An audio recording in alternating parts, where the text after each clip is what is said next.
एक number GS में आज हम मध्य प्रदेश के साहित्यकार और उनकी रचनाओं के बारे में जानेंगे। इनसे संबंधित एक नंबर का प्रश्न किसी भी प्रतियोगी परीक्षा में अवश्य आता है, तो आप इसको थोड़ा ध्यान से देखेंगे। मैं आपको इनके बारे में जानकारी दे रहा हूँ। तो मध्य प्रदेश की जो साहित्य सृजन की परंपरा जो है प्राचीन काल से ही रही है, और यहाँ पर बड़े बड़े कवियों में वाल्मीकि, कालिदास, बाणभट्ट, भर्तृहरि आदि का संबंध जो है वो मध्य प्रदेश से ही रहा है। तो इस आधार पर हमने जो कवि हैं, साहित्य के जो भी लेखक हैं, उनको अलग अलग कैटेगरी में डिवाइड कर रखा है। तो पहले कैटेगरी में आते हैं प्राचीन काल के साहित्यकार, जिसमें कालिदास, भर्तृहरि और भवभूति और बाणभट्ट जैसे प्राचीन साहित्यकार हैं। मध्यकालीन साहित्यकार में आते हैं केशवदास, पद्माकर, भूषण, जगनिक, घाघ। और आधुनिक साहित्यकार में आते हैं पंडित माखनलाल चतुर्वेदी, सुभद्रा कुमारी चौहान, गजानन माधव मुक्तिबोध, बालकृष्ण शर्मा, नवीन, भवानी प्रसाद मिश्र, हरिशंकर परसाई, शरद जोशी, मुल्ला रामोजी, डॉक्टर शिव मंगल सिंह सुमन, नंद दुलारे वाजपेयी आदि आधुनिक हैं। इसके अलावा लोक साहित्यकार में सिंगाजी और ईश्वरी जी भी पढ़े जाते हैं। ये सिंगाजी, ईश्वरी जी जो है आपको मध्यकालीन साहित्यकार के अंतर्गत ही दिखाई देंगे यहाँ पे। तो हमने सबसे पहले प्राचीन साहित्यकार में पढ़ा, तो प्राचीन साहित्यकार में सबसे पहले आएंगे कालिदास। महाकवि कालिदास उज्जैन के राजा विक्रमादित्य के नवरत्नों में थे। तो ये पूछा जाता है कि वो किसके नवरत्नों में थे, तो उज्जैन के राजा विक्रमादित्य। उन्हें भारत का शेक्सपियर भी कहा जाता है। उनके द्वारा रचित अभिज्ञान शकुंतलम को अनेक भाषाओं में अनुवादित किया गया है। कालिदास द्वारा पौराणिक कथाओं और दर्शन के आधार बनाकर अनेक रचनाएं की गई। उनमें ऋतु वर्णन का आदि वर्णन किया गया है, ठीक है, और उनकी उपमाएं बेमिसाल है। तो उनकी प्रमुख रचनाएं देखते हैं हम थोड़ी सी। तो पहली उन्होंने बताया कि संस्कृत में लगभग उनकी 40 रचनाएं, जिनमें से कुछ ले ली हमने। तो नाटक के रूप में अभिज्ञान शाकुंतलम, विक्रमोर्वशीयम और मालविका अग्निमित्रम फेमस है। और महाकाव्य के रूप में रघुवंशम और कुमार संभवम, और खंड काव्य के रूप में मेघदूतम और ऋतु संहारम। ये सब संस्कृत में लिखे गए काव्य हैं। इसके अलावा उनके और मालविका अग्निमित्रम जो बुक है, उसके अंदर इसे कालिदास द्वारा रचित प्रथम रचना माना जाता है। ये भी एग्जाम का क्वेश्चन है कि कालिदास की पहली रचना कौन सी है, तो मालविका अग्निमित्रम। इसमें किसका विवरण है, इसमें शुंग शासक अग्निमित्र और उसकी प्रेमिका मालविका के प्रेम संबंध की कहानी का उल्लेख है। ये एग्जाम में पूछा जाता है कि मालविका अग्निमित्रम जो बुक है वो किस पर आधारित है, तो शुंग शासक अग्निमित्र और उसकी प्रेमिका मालविका के आधार पर। दूसरी उनकी फेमस बुक है अभिज्ञान शाकुंतलम। इसे कालिदास द्वारा रचित प्रथम रचना माना जाता है। इसे भी मानते हैं और ऊपर वाली को भी। अब जैसे ओटी आएगा उसके आधार पर देखेंगे। इसका अनुवाद अंग्रेजी और जर्मन के अलावा अनेक भाषाओं में हुआ है। इसमें राजा दुष्यंत और शकुंतला के प्रेम प्रसंग का वर्णन है, ठीक है। इसके अलावा विक्रमोर्वशीयम, ये कर्नाटक है इनका। इसमें राजा पुरूरवा और उर्वशी के प्रेम प्रसंग का, मतलब ये सब एक तरीके से लव स्टोरी पे लिखे गए उनके जो प्रमुख नाटक हैं। इसके अलावा आता है खंड काव्य रघुवंशम। रघुवंशम में संपूर्ण रघुवंशी राजाओं का वर्णन है, और कुमार संबंध में कार्तिकेय के जन्म व शिव पार्वती की प्रेम कथा का वर्णन है। तो ये इंपॉर्टेंट है। कुमार संभव शंकर जी के ऊपर है, और रघुवंशम रघुवंश के जो राजा वगैरह रहे उनके ऊपर है। अगला है खंड काव्य मेघदूतम। मेघदूतम जो है एक तरीके का एक प्रिय जो प्रेमी होता है, वो अपनी प्रेमिका को पत्र भेजता है, उसके ऊपर एक वर्णन किया गया है। और इसके दो भाग हैं, इंपॉर्टेंट ये बात समझने की, पूर्व मेघ और उत्तर मेघ। इसके अलावा एक और है ऋतु संहारम। इसमें ऋतुओं के विभिन्न रूपों का वर्णन किया गया, उनको विभिन्न प्रकार की उपमाएं दी गई थी। इस प्रकार कालिदास ने अलग अलग संदर्भ में अलग अलग तरह के काव्य और उनकी रचनाओं को लिखा है, ठीक है। अगले लेखक है हमारे पास भर्तृहरि। भर्तृहरि जो है चंद्रगुप्त द्वितीय के ज्येष्ठ भ्राता और उज्जैन के शासक विक्रमादित्य की उपाधि धारण की थी। तो भर्तृहरि जो है चंद्रगुप्त द्वितीय के ज्येष्ठ भाई थे, यानी बड़े भाई थे, और उज्जैन के शासक थे। उन्होंने विक्रमादित्य की उपाधि धारण की थी। उत्तर प्रदेश के चुनार नामक स्थल पर भर्तृहरि ने साधन स्थली और सरिस्का में उनकी समाधि स्थल है। सरिस्का जो है राजस्थान के अलवर में है। भर्तृहरि द्वारा रचित शतकाएं, उनकी जो रचना है उसमें शतकाएं हैं जिसके अंदर 100 चीजों का उल्लेख है, जैसे नीति शतक, श्रृंगार शतक, वैराग्य शतक। तो इस तरीके से उनकी रचनाएं हैं। तो उनकी रचनाओं में आपको यहाँ फिर नीचे डिसाइड दिया है, नीति शतक, श्रृंगार शतक और वैराग्य शतक। इनमें 100 बातों का वर्णन किया गया है। ठीक है। इसके अलावा अन्य जो ग्रंथ हैं उनमें आता है मीमांसा सूत्रवृत्ति, वेदांत सूत्रवृत्ति, वाक्य प्रदीप वृत्ति, भागवृत्ति, शब्द धातु समीक्षा, त्रिपदी महाभाष्य और दीपिका महाभाष्य। इसमें से जो वैराग्य शतक, नीति शतक और श्रृंगार शतक बहुत महत्वपूर्ण है। इनको आप याद रखेंगे तो आपको एक नंबर सही मिलेगा, 1 नंबर सही हो जाएगा आपका। अगले लेखक है बाणभट्ट, बहुत ही फेमस है और ये हर्षवर्धन के दरबारी कवि थे। ये भी एग्जाम में पूछा जाता है और संस्कृत के लेखक थे। कन्नौज के शासक थे हर्षवर्धन। हर्षवर्धन की बहुत फेमस रचना है कादम्बरी, चंडी शतक, है ना, और पार्वती परिणय। तो इस तरीके से 3 रचना है। हर्षचरितम, इसमें राजा हर्ष का वर्णन किया है। तो इनकी जो रचना है हर्षचरितम, कादम्बरी, चंडी। बाणभट्ट के बाद अगला लेखक आता है भवभूति। भवभूति जो है कन्नौज के शासक यशोवर्मन, याद रखिएगा, यशोवर्मन का दरबारी कवि था और सर्वश्रेष्ठ नाटककार था। इनके नाटकों को कालिदास के नाटकों के समकक्ष माना जाता है। महावीर चरितम में उसने अपने बारे में बताया है कि वह विदर्भ देश के भट्ट गोपाल का पुत्र था और जिसका निवास स्थान पदपुर था। उसकी प्रमुख रचनाओं में मालती मारव मोस्ट इंपोर्टेंट है, भवभूति की रचना है। फिर है महावीर चरितम जिसमें उसने अपने बारे में बताया उत्तर रामचरित। यहाँ पे एक चीज ध्यान रखने वाली बात है कि भवभूति को भारतीय मिल्टन भी कहा जाता है। जैसे उसको शेक्सपियर कहते हैं कालिदास को, उसी प्रकार से भवभूति को भारतीय मिल्टन की उपाधि दी है। ठीक है। अब आते हैं हमारे पास मध्यकालीन साहित्यकार। मध्यकालीन साहित्यकार में पहले हमारे पास है आचार्य केशवदास। आचार्य केशवदास को कठिन काव्य का प्रेत भी कहते हैं। इनका जन्म 1555 में ओरछा में हुआ था और डेथ 1617 में हुई थी। ठीक है। आचार्य केशवदास ओरछा नरेश इंद्रजीत सिंह के दरबारी कवि थे, जिनकी प्रमुख रचनाओं में जिनकी प्रमुख रचनाएं पूर्णतः रीतिबद्ध व शास्त्रीय हैं। केशवदास हिंदी साहित्य के प्रसिद्ध रीतिकालीन कवि थे, जिनका समय वक्ती काल के अंतर्गत आता है। अपनी अद्भुत संवाद रचनाओं व काव्य जटिलता के कारण आचार्य केशवदास को जटिल काव्य का प्रेत भी कहते हैं।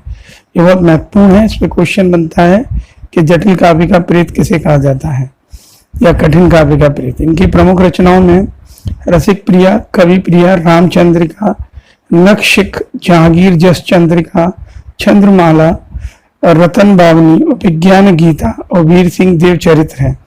रसिक प्रिया केशवदास की प्रौढ़ रचना है जो काव्य शास्त्र संबंधी ग्रंथ है। ये भी आपको याद रखना होगा। ये हिंदी के साहित्य पेपरों में ज्यादातर क्वेश्चन पूछे जाते हैं इस तरीके के। तो रसिक प्रिया किसकी रचना? केशवदास की प्रौढ़ रचना, यानी कि एक उनकी पूरी तैयार की गई रचना। प्रौढ़ रचना से तात्पर्य यहाँ पे ये है। भूषण का जन्म 1613 में हुआ, 1715 में उनका डेथ है। उनका वास्तविक नाम अज्ञात है और उपनाम इनका जटाशंकर है। इनके बारे में बताया गया है कि इनकी रचनाओं से प्रभावित होकर चित्रकूट नरेश रुद्र सोलंकी द्वारा इन्हें भूषण की उपाधि दी गई थी। वैसे असली नाम जटाशंकर है। इनका उद्देश्य हिंदू जाति की उन्नति और गौरव में वृद्धि करना था, जिस कारण इन्होंने शिवाजी को अपना आदर्श मानते हुए उनकी प्रशंसा में कविताएं लिखी। मतलब ये भी महत्वपूर्ण है कि भैया आपके भूषण ने किसको ज्यादा ध्यान में रखा है? शिवाजी को। इसलिए इनकी किताबों के नाम शिवा बावनी वगैरह टाइप के होंगे। भूषण एकमात्र रीतिकालीन कवि है जिनकी कविताओं में वीर रस और देश प्रेम का वर्णन मिलता है। इनकी प्रमुख रचना है भूषण उल्लासा, ठीक है, भूषण उल्लास, छत्रसाल दशक, शिवराज और शिवा बावनी, ठीक है। अगले आते हैं पद्माकर भट्ट। पद्माकर भट्ट का जन्म 1753 में हुआ था। डेथ उनकी 1833 में हुई थी। पंडित विश्वनाथ प्रसाद मिश्र के अनुसार इनका जन्म स्थान सागर मध्य प्रदेश में है, जबकि आचार्य रामचंद्र शुक्ल के अनुसार इनका जन्म बांदा उत्तर प्रदेश में है। तो ज्यादातर जो प्राचीन कवि हैं या पुराने कवि हैं उनके जन्म को लेकर विवाद है।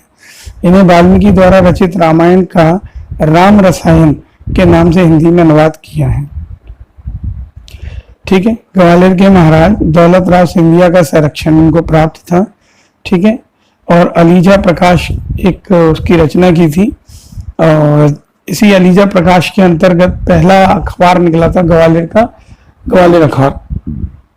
जबकि प्रताप सिंह के संरक्षण में प्रताप सिंह बिरुदावली तथा जगत सिंह के संरक्षण में जगत विनोद नाम के ग्रंथों की रचना की थी। उनकी जो रचना है वो पर्टिकुलर राजाओं के संरक्षण में रखी हुई हैं। तो जैसे अपने ग्वालियर के राजा दौलत राव सिंधिया, उनके संरक्षण में लिखी है अलीजा प्रकाश। ठीक है, और प्रताप सिंह के संरक्षण में प्रताप सिंह बिरुदावली और जगत सिंह के में जगत विनोद। इसके अलावा उनकी रचनाओं में गंगा लहरी इंपॉर्टेंट है, पद्माभरण, जगत विनोद, जय सिंह बिरुदावली, राम रसायन रामायण का हिंदी रूप, प्रबोध पसासा, हिम्मत बहादुर बिरुदावली पूरा एक ही है, अलीजा प्रकाश। ठीक है, अगले हैं संत सिंगा जी। संत सिंगा जी को लोक साहित्यकार की श्रेणी में भी रखा जाता है। इनका जन्म 1576 में हुआ था बड़वानी जिले में, और डेथ इनका समय नहीं दिया है, नर्मदा नदी के समीप है। संत सिंगा जी कबीर के समकालीन और उनके समान ही निर्गुण धारा के कवि थे। ये इंपॉर्टेंट है, निर्गुण धारा के। इनकी रचनाओं में कबीर के दर्शन की अभिव्यक्ति झलकती है, तथा इन्होंने कबीर के समान सखियों को लिखा है। साखियां जो हैं उनकी रचना है उसको है। संत सिंगा जी द्वारा निर्गुण भक्ति धारा के लगभग 1100 लोक पद रचे गए हैं। यह सिंगा जी प्रथम कवि थे जिन्होंने खेती गृहस्थी के संबंधित लोक प्रतीकों का प्रयोग निमाड़ी कविताओं में किया है। संत सिंगा जी द्वारा किए गए आध्यात्मिक संदेश इन्हीं कविताओं में समाहित है।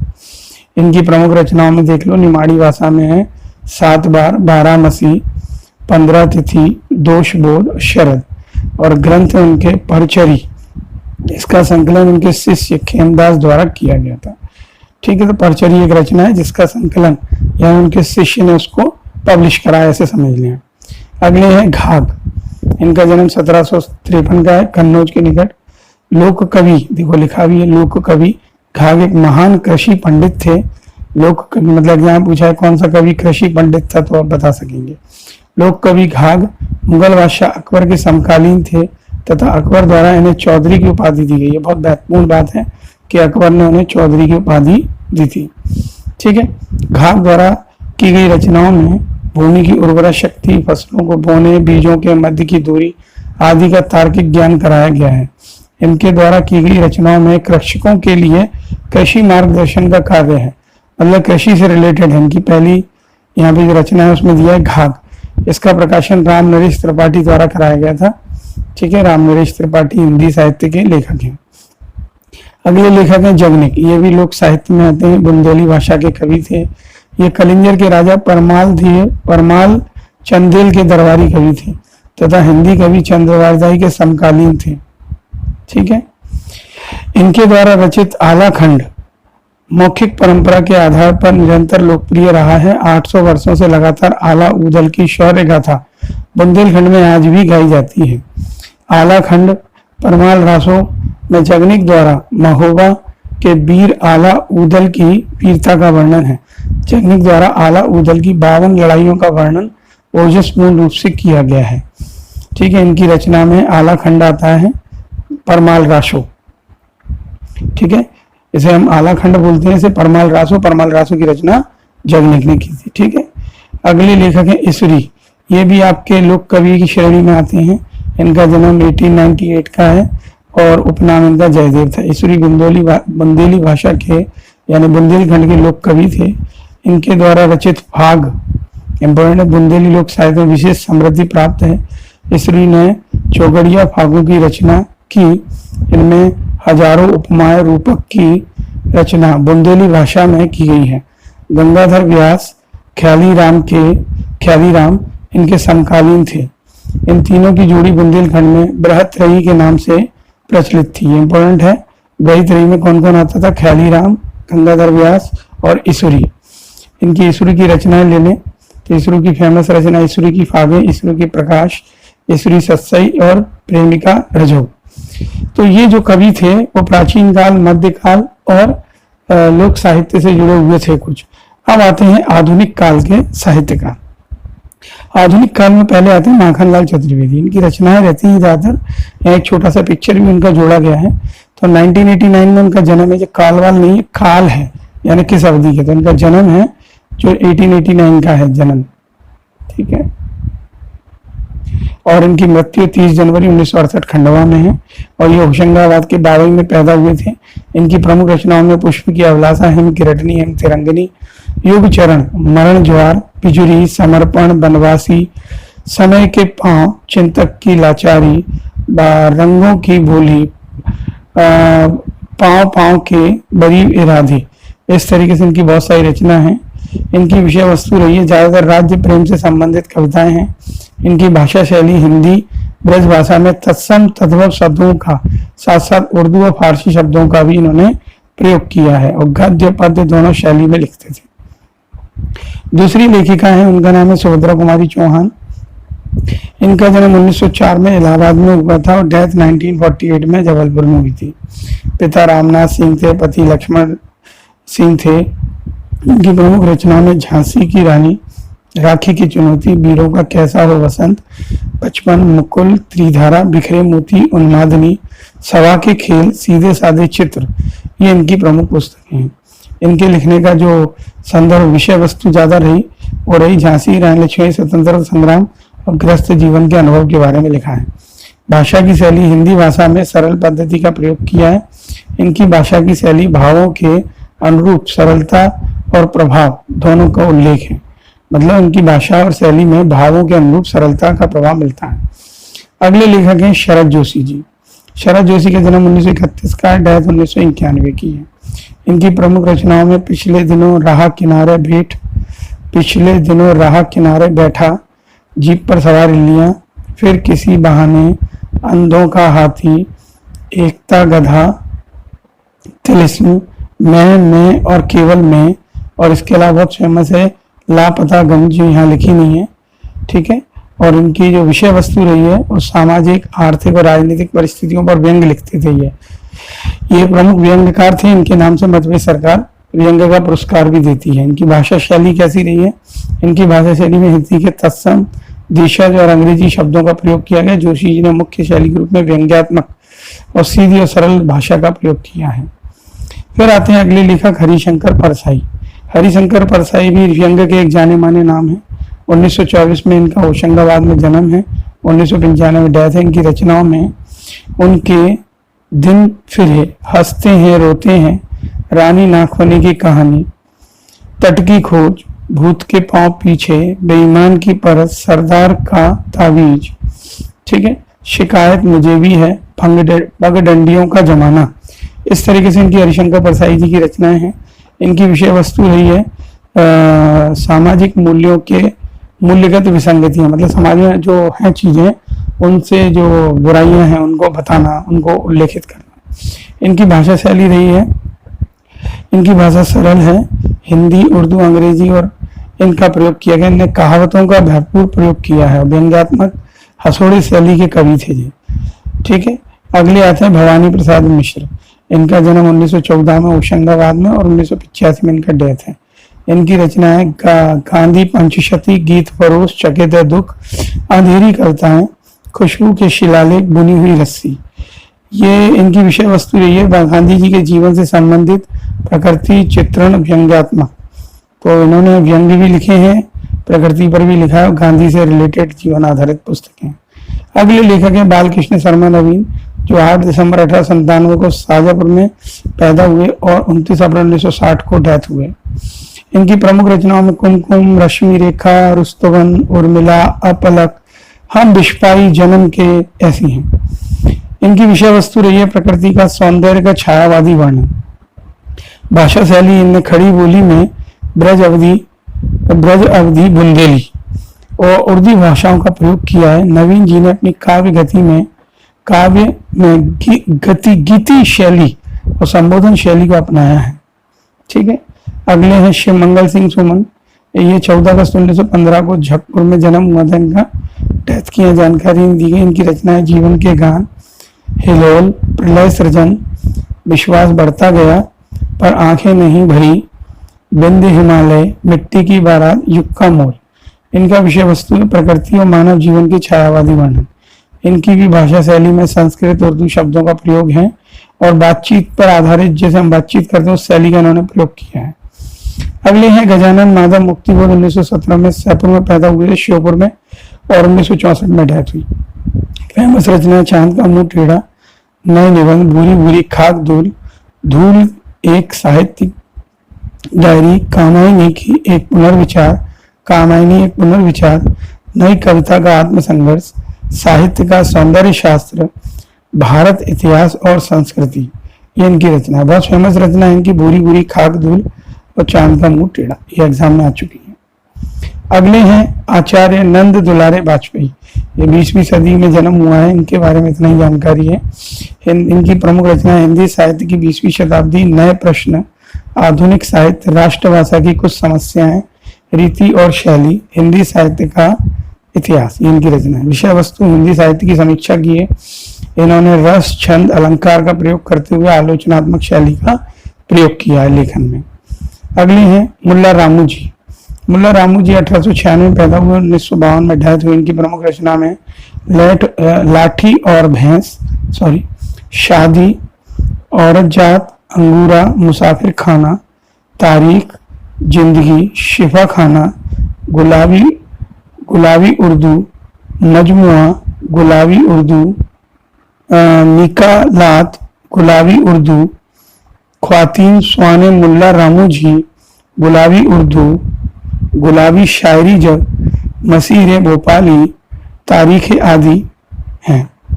तो एक बार इनकी रचना देखिएगा, बार बार गुलाबी उर्दू उन्होंने आगे जोड़ा हुआ है किसी में, ठीक है। तो थोड़ा ध्यान से देखिएगा, इनको एक बार पढ़ लीजिएगा। इनके PDF भी आपको मिल जाएंगे व्हाट्सएप के द्वारा, ठीक है।